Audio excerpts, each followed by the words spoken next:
Salam jumpa, salam sejahtera untuk kita semua. Salam Sabtu. Sabtu itu apa? Setia abadilah bersama Tuhan.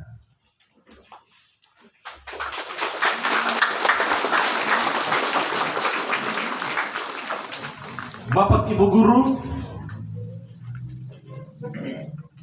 orang tua, saudara dan saudari,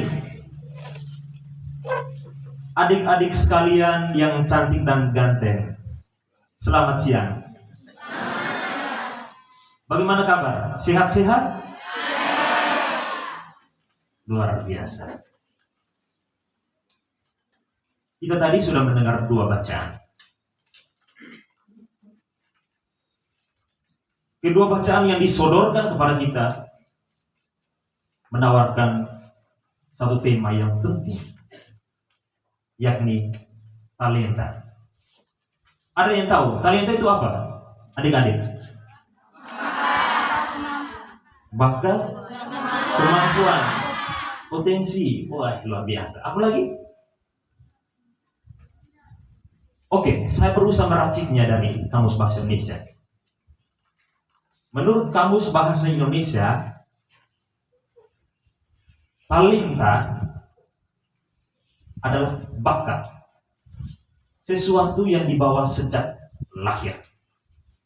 Lalu para pemikir, filsuf, para penulis, kemudian mereka mengembangkan itu dalam tulisan-tulisannya yang begitu bernas dalam berbagai buku. Dan saya rangkumkan seperti ini. Talenta adalah bakat, potensi, kemampuan, daya, kekuatan yang dibawa sejak seseorang itu dilahirkan. Lalu apa talenta menurut kitab suci? Kalau kita mendengarkan bacaan tadi, teristimewa Injil, talenta itu dirumuskan, dijelaskan sebagai modal, sejumlah uang yang diberikan kepada seseorang. Dalam Injil Matius tadi kita mendengar ada seorang tuan, dia memiliki banyak uang ya, sebagai modal. Dia mau pergi ke tempat yang jauh, ke luar negeri. Dia panggil hamba-hambanya itu, mari. Dan yang dikisahkan di dalam Injil tadi ada berapa orang? Ada 3 orang. Kepada mereka Tuhan menawarkan modal. Ada yang berapa talenta tadi? 5, 2, 1. Daya ingat kamu ini cukup tinggi ya. Luar biasa. 5, 2, dan 1. Dan semuanya itu Tuhan tawarkan kepada mereka sesuai dengan kemampuan mereka. Ada yang 5, ada yang sanggup 3, dan ada yang 1 saja. Tetapi walaupun berbeda dalam menerima talenta, mereka memiliki tugas yang sama. Tugas itu adalah bertanggung jawab terhadap talenta yang sudah Tuhan tanamkan, Tuhan titipkan, Tuhan taburkan di dalam diri mereka. Modal itu harus diusahakan, dikembangkan supaya menjadi buah berlimpah. Dan kita lihat tadi dalam Injil, yang terima 5, dia kembangkan atau dia kuburkan dalam tanah? Dia kembangkan. Yang 2, kembangkan. Lalu yang 1 bagaimana? Sudah 1, kubur lagi. Menurut Injil, tipe manusia yang seperti ini, orang ketiga tadi yang menerima 1 talenta adalah orang yang jahat dan disebut sebagai orang yang pemalas. Seharusnya kita kalau terima modal, uang, kita olah supaya hasilnya itu berlipat ganda. Ya memang sosok yang dibicarakan dalam Injil tadi, orang terakhir itu sosok yang sangat memprihatinkan. Hemat saya, adik-adik. Saudara dan saudari yang terkasih dalam Kristus, siapapun itu yang bernama manusia, ketika dilahirkan dan tangisan yang memecahkan keheningan yang paling sunyi pada saat itu, di dalam dirinya itu Tuhan menitipkan talenta, potensi, bakat. Dan Tuhan itu menaburkan benih-benih berkualitas itu bukan hanya untuk tinggal tetap, tetapi dikembangkan, dikelola supaya bisa menghasilkan buah berlimpah.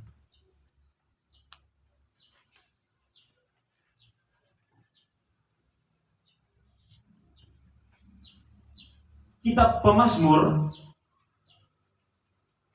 dia tawarkan kepada kita filosofi anak panah. Tahu anak panah? Anak panah itu, ya kalau dulu ya, belum ada besi, itu dibuat dari kayu, bambu, apalagi itu saja. Tetapi dalam perkembangan, anak panah itu diambil dari sebatang besi, dibakar, lalu ditempa, diberi bentuk, lalu diasah. Dan dalam proses membuat anak panah itu harus dibakar, mengalami sakit, penderitaan, tantangan. Kesuksesan dia tidak datang dengan sendirinya. Loh, uang banyak. Tidur, rumah mewah. Dia tidak datang dengan sendiri. Butuh usaha dan kerja keras. Dan demikian juga, kalau kita mau mengejar mimpi yang sudah kita simpankan di dalam lubuk hati kita yang paling dalam, tidak hanya dengan tidur, tapi kita kejar dan raih. 14 tahun yang lalu, tahun 2004, saya masuk dan tinggal di rumah ibu dan tercinta bernama Keteguhan. Pada saat itu saya dididik dengan pengalaman yang boleh dikatakan pengalaman yang mengantar saya pada sebuah keberhasilan, tetapi tidak terlepas yang namanya kegagalan. Saya dulu jatuh dan bangun di tempat ini. Dulu saya tinggal di asrama Bruderan Santo Aloysius. Sekarang kan di sini ya. Sekarang di sini. Dulu kami tinggal di Biara di atas, dekat Esma Clemens. Jauh sekali. Pagi datang, tidak terlambat. Kalau terlambat siap, kena panggil oleh guru BP, Ibu Rita. Ibu Rita masih? Terpensiun. Siang panas, kami harus kembali ke asrama. Dan saat itu saya tidak ingat-ingat, Pak Guru, saya pernah mengalami sebuah peristiwa gagal menurut saya dalam sebuah organisasi. Dulu itu saya dipercayakan oleh teman-teman dari ketua OSIS. Tapi dulu saya kurang memahami arti berorganisasi. Mungkin di mata teman-teman, ya saya orang yang pendiam, datang sekolah rajin. Tetapi saat itu saya lebih memilih untuk diam. Sehingga sebuah organisasi yang bernama OSIS akhirnya mandek, menurut saya mandek. Dan saya yakin Bapak Ibu Guru juga teman-teman merasakan hal yang sama. Karena memang saat itu saya tidak mau buat itu OSIS, saya mau buat apa ini? Suara terbanyak adalah anak asrama Bruderan. Tetapi peristiwa kegagalan itu, hemat saya, itu sebuah kegagalan tidak membuat saya jatuh, rapuh dalam kelumpuhan. Saya bangkit. Ketika kelas 2 naik kelas 3, itu ada pembukaan daftar untuk masuk seminar. Saya daftar untuk masuk seminari Mateloko. Dan di sekolah ini heboh sekali. Dulu, kalau yang masuk seminari, itu informasi bahwa anak ini lulus atau tidak, itu diinformasikan di Flores Pos. Flores Pos masih ada kan? Masih. Kamu rajin baca tidak? Dulu di bagian belakang sini perpustakaan. Ketika istirahat heboh, koran masuk. Guru-guru dan teman seangkatan lari ke sana mulai cek. Ada tidak sampai nama. Cek dari atas sampai ujung bawah. Nama Lucius Mite tidak ada. Itu berarti saya tidak lulus. Tidak lulus di seminari Mateloko. Tetapi niat saya itu tidak pernah padam. Saya melamar di seminar Hokeng. Saya diterima di sana. Akhirnya saya ditempa, diasah menjadi mata panah yang tajam, hemat saya. Dan saya menyadari bahwa di dalam diri saya itu ada benih-benih untuk menjadi seorang pemimpin. Saya sadari itu. Dan itu saya kembangkan. Dan bersyukur berkat usaha yang mendalam, ketika saya seminari tinggi, saya akhirnya dipilih menjadi Ketua Umum Frates Seledelar.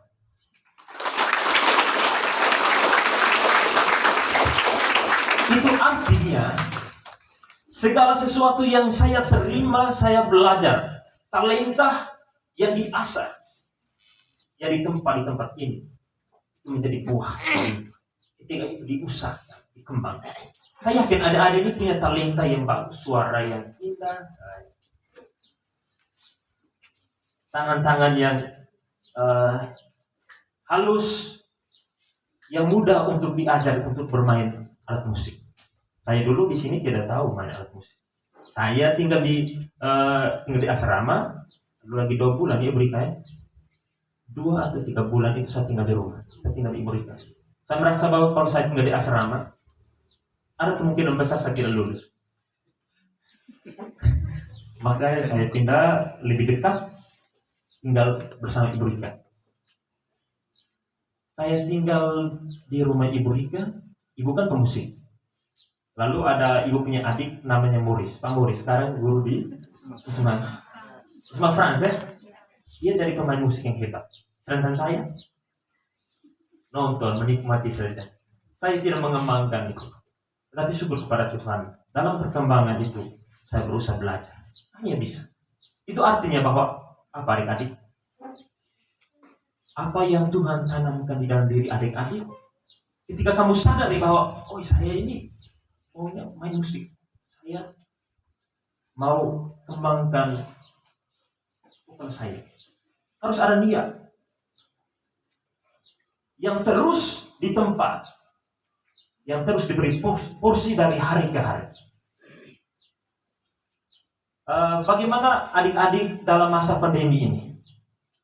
Apa yang kamu buat di rumah? Ini nama siapa? Marsya. Ketika masa pandemi, apa yang kamu buat di rumah? Jujur ya? Jujur. Santai saja. Dalam momen begini, guru-guru tidak mungkin marah. Aman. Belajar dan main HP. Apakah ada gaming kah atau apa dalam game kah? Game Fire. Oh, Free Fire, keras. Sekarang saya tanya yang laki-laki.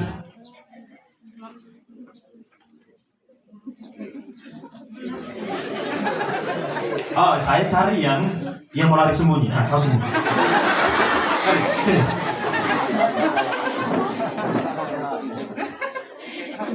Nama siapa? Leva.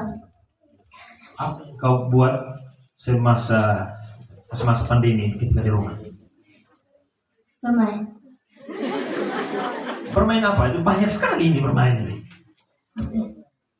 HP. Kira-kira di dalam HP itu ada apa? Kalau Nona tadi dengan jujur ada Free Fire. Oh, Free Fire. Main YouTube. Nonton YouTube. Oke, duduk. Saya berusaha membuat riset, eksperimen kecil-kecilan. Ketika saya berpraktik di Hangalande, di salah satu kuasi paroki Hangalande di Kota Baru, ya. Dan di situ saya melihat bahwa anak-anak, adik-adik SD, SMP, dan SMA itu akhirnya karena HP menjauhkan yang dekat dan mendekatkan yang jauh.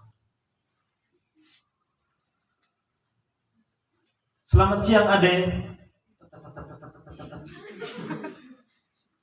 Oh, saya ada sebelah sini. Oh, di mana? Itu. Ada musuh di belakang. Tembak. Begitu kan cara kerjanya Free Fire? Saya akhirnya melihat ada satu kesenjangan. Sebuah keprihatinan itu muncul. Rugi adik-adik kalau orang tua memberikan HP hanya digunakan untuk bermain game. Memang banyak sekali saya lihat itu adik-adik mereka bilang nobar. Oh, mabar. Oh, bagus. Mabar itu artinya apa? Kalau nobar itu apa nobar? Nobar.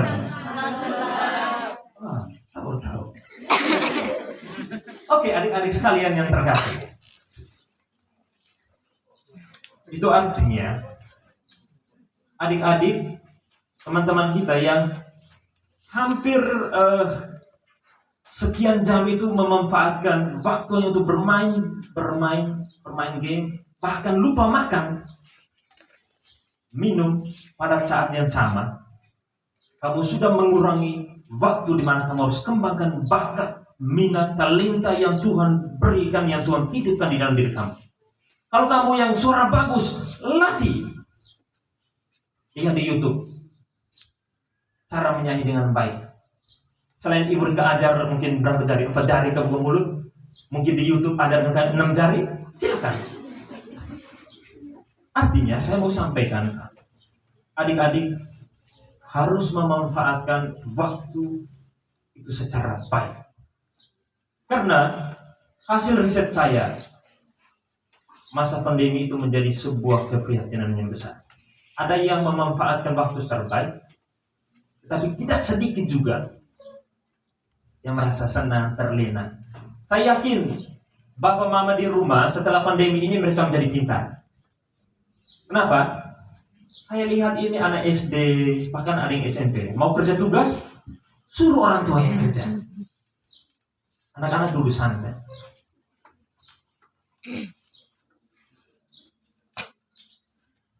Bapak ibu guru, bapak mama, saudara dan saudari yang terkasih dalam Kristus.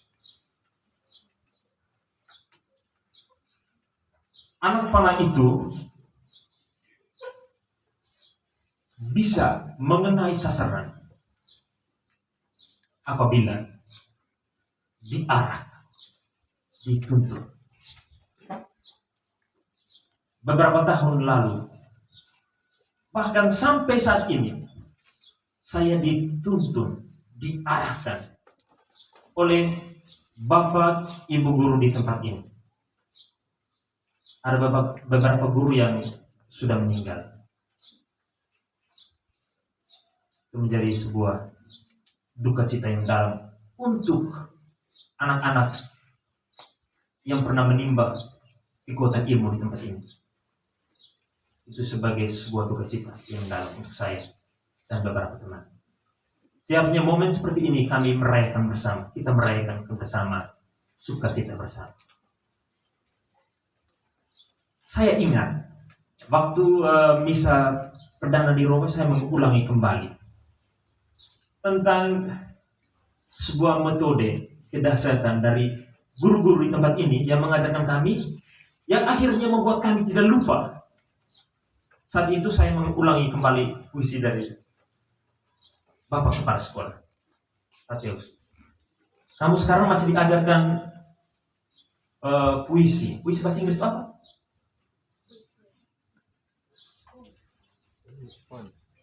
Apa? Atau poem? Ulang lihat kamus. Jadi ajarkan kami satu puisi. Judulnya My Love is Like a Red Rose. Pak Guru masih ajar kan? Kira lagi. Nanti kamu minta di Pak Guru. Bagus sekali puisi itu. Baru dulu kan kami masih dengan irama yang seperti ini. My love is like a red rose. Baru dengan gaya ini. My love is like a red rose. Perempuan laki-laki sama saja begitu gaya. Lalu tadi ketika adik siapa yang baca ini puisi? Satrio. Gaya aku membacakan puisi itu berbeda dengan kami dulu. Kami dulu mesti nah. Sekarang agak berbeda.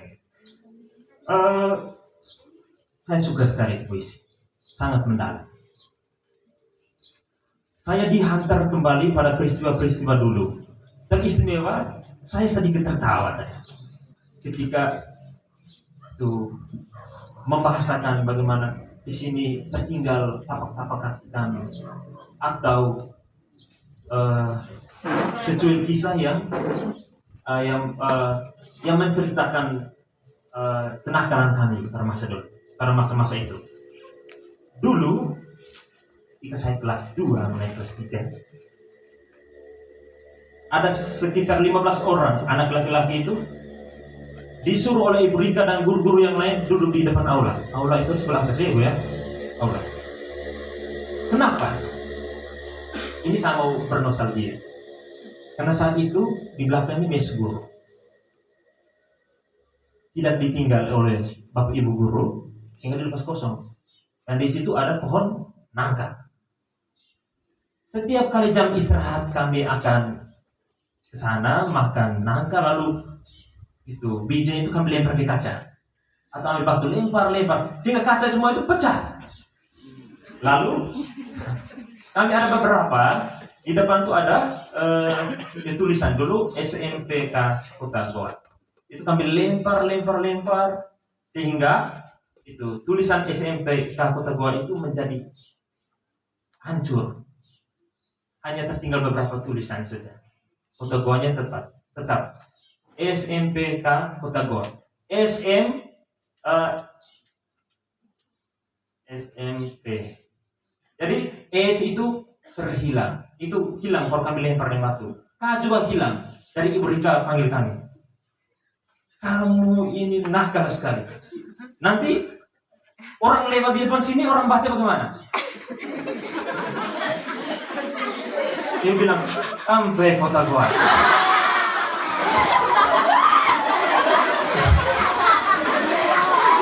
Dan itu saya ingat sampai sekarang.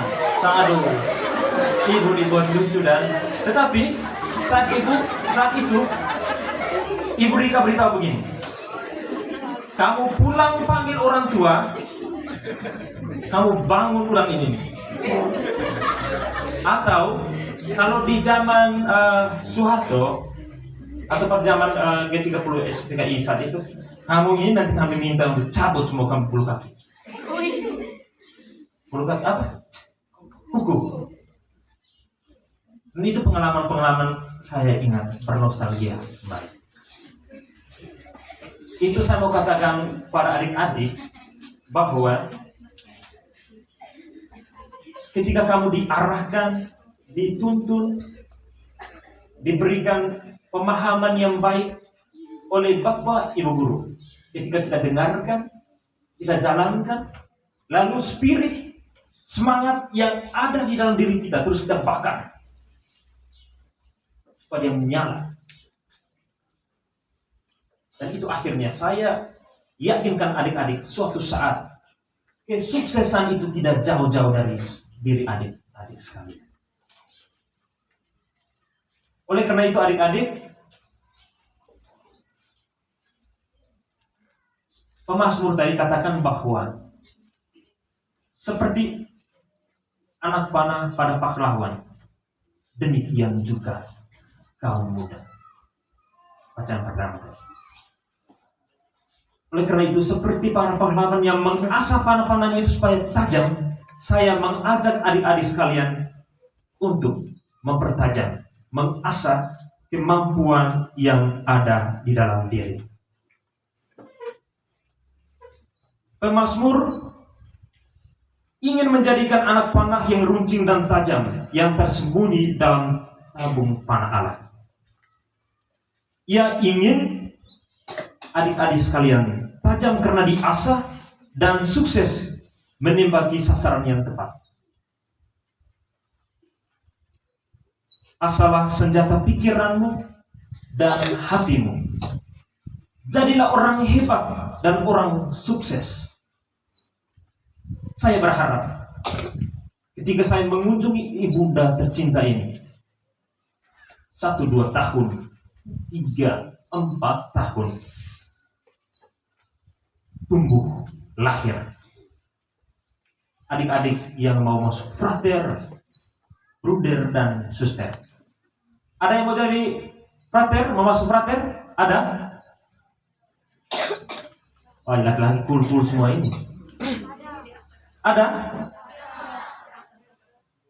Angkat tangan dulu, yang mau jadi frater, angkat tangan. Depan, kiri. Angkat tangan dulu. Itu sebelah. Wah, ada yang angkat tangan biasa. Yang mau jadi suster? Wah, tegak. Cukup banyak. Saya berharap harapan-harapan kamu ini bisa terwujud oleh karena usaha yang kuat. Bapak, Ibu, saudara dan saudari yang terkasih, saat anak panah tajam dan terarah, kita juga harus mengerti bahwa ada waktu di mana anak panah harus ditarik jauh ke belakang untuk dilesatkan menuju sasaran. Tuhan ingin melesatkan kita ke tempat yang lebih jauh lagi, ke level yang lebih tinggi. Maka jangan menyerah. Percayalah bahwa Tuhan tidak pernah salah dan lalai dalam rencananya. Semakin besar jauh kita ditarik, semakin besar pula kuasanya yang akan dinyatakan pada kita. Tuhan memberkati.